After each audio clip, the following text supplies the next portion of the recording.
వాటిల్లు.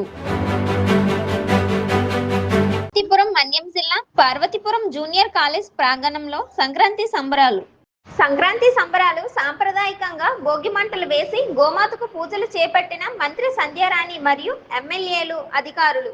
అనంతరం మన్యం జిల్లా కళావేదిక ప్రారంభించిన మంత్రి సంధ్యారాణి. కళావేదికపై విద్యార్థులతో కలిసి నృత్యం చేసిన మంత్రి సంధ్యారాణి, ఎమ్మెల్యే తోయికు జగదీశ్వరి, ఎమ్మెల్యే నిమ్మక జయకృష్ణ మరియు కలెక్టర్, సబ్ కలెక్టర్. ఈ కార్యక్రమంలో అధికారులు, విద్యార్థులు పాల్గొన్నారు. అంటే కొత్త సంవత్సరంలో వచ్చిన పండుగ అంటే మన అందరం కూడా రైతుల ఇళ్లలో సంక్రాంతి టైంకి పండిన పంట ఆ లక్ష్మీదేవి మన ఇంటికి వస్తున్నప్పుడు ఆమెని ఆహ్వానించి పంచభూతాలకి పూజ చేయాలని అగ్నిదేవుడికి. అలాగే మనం ఏంటంటే సంక్రాంతి కొత్తగా మహాలక్ష్మిలాగా ఇంటికి పంట వచ్చిన తర్వాత ఆ పంట ఆ సంతోషానికి అందరినీ పిలుచుకొని మనం కొత్తగా ఆ రోజు పిండి వంటలన్నీ చేసుకొని సంక్రాంతి లక్ష్మిని ఆహ్వానించడమే సంక్రాంతి పండగ. కొన్ని అమ్మడం, కొన్ని ఏమో మన ఇంటికి తెచ్చుకోవడం, ఇవన్నీ చేస్తాం. రైతులకి ముఖ్యమైనది సంక్రాంతి పండగ.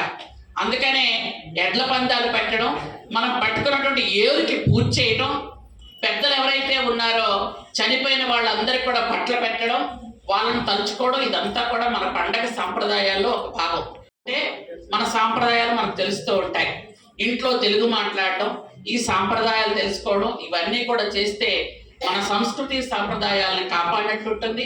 ఈరోజు మనం చక్కగా మన్యం కళావేదిక అని ఏర్పాటు చేసుకోవడం నాకు చాలా సంతోషంగా ఉంది. ఎందుకంటే ఈ కళావేదికలో మన చిన్నారులు డ్యాన్సులు చేయడానికి కానీ, చిన్న కార్యక్రమాలు పెట్టుకోవడానికి కానీ, అదే పెద్దవాళ్ళు డ్యాన్స్ చేయాలంటే వేయచ్చు, దానికి కార్యక్రమాలు పెట్టుకోవడానికి కానీ, టీచర్స్ ముఖ్యంగా ఎప్పుడెప్పుడు మీటింగ్లు అవి పెట్టుకోవడానికి కానీ అన్నిటికి కూడా ఉపయోగం ఉంటుంది. అంటే ఉద్యోగస్తులు కానీ ఎవరు కానీ మీటింగ్ పెట్టుకోవచ్చు. అలాగే ఇక్కడ చుట్టూ ప్రముఖమైనటువంటి వాళ్ళందరూ కూడా ఉన్నారు.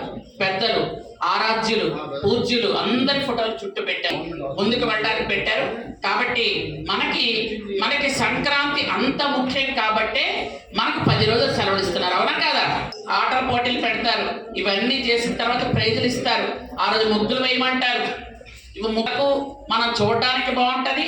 అలాగే మన ఇంటి ముందు ముగ్గు వేస్తే, ఇంటి ముందు ముగ్గు అంటే టైల్స్ మీద వేస్తే లోపలికి బ్యాక్టీరియా రాదు అని, యాంటీబయాటిక్ కాబట్టి మనం నడుచుకొని వస్తున్నప్పుడు ఆ ధూళి ఏదైనా ఆ గుమ్మం దగ్గర ఆగిపోతుంది అని.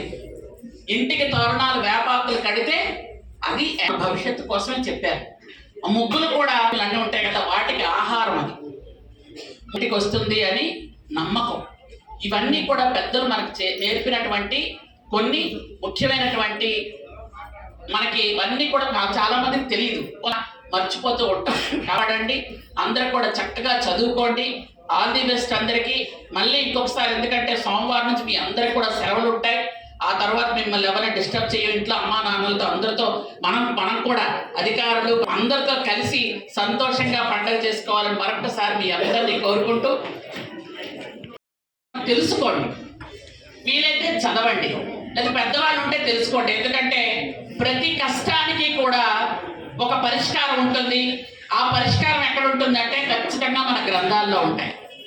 ఎందుకంటే పట్టుదలతో పనిచేసే వాళ్ళు కానీ, పట్టుదలతో ముందుకు వెళ్ళే వాళ్ళు కానీ, అంటే అకుంఠిత దీక్ష ఉన్నటువంటి వాళ్ళకి అందరూ కూడా మన పురాణాల్లో ఉన్నారు. వాళ్ళని ఆదర్శంగా తీసుకుంటే మనం ముందుకు వెళ్తాం. కాబట్టి ఇలాంటి మంచి కార్యక్రమాలన్నీ ప్రోత్సహిస్తున్న మన ముఖ్యమంత్రి చంద్రబాబు నాయుడు గారికి, విద్యాశాఖ మంత్రి గారు లోకేష్ బాబు గారికి, అలాగే మనందరి ఫేవరెట్ హీరో పవన్ కళ్యాణ్ గారికి, గౌరవనీయులు మోడీ గారికి అందరికీ హృదయపూర్వకంగా మనం ఎక్కడి నుంచి సంక్రాంతి శుభాకాంక్షలు చెప్తామా? శుభాకాంక్షలు. పులి తెప్పకి ఎంత లేసి మోడికిందో, ఏ ఊలా పండుతుందో, రథం ముగ్గు వేసుకుంటా ఏడుకొని నాగా నచ్చివే, ఎంత దూరం వెళ్ళిందో, ఎటు పోయిందో.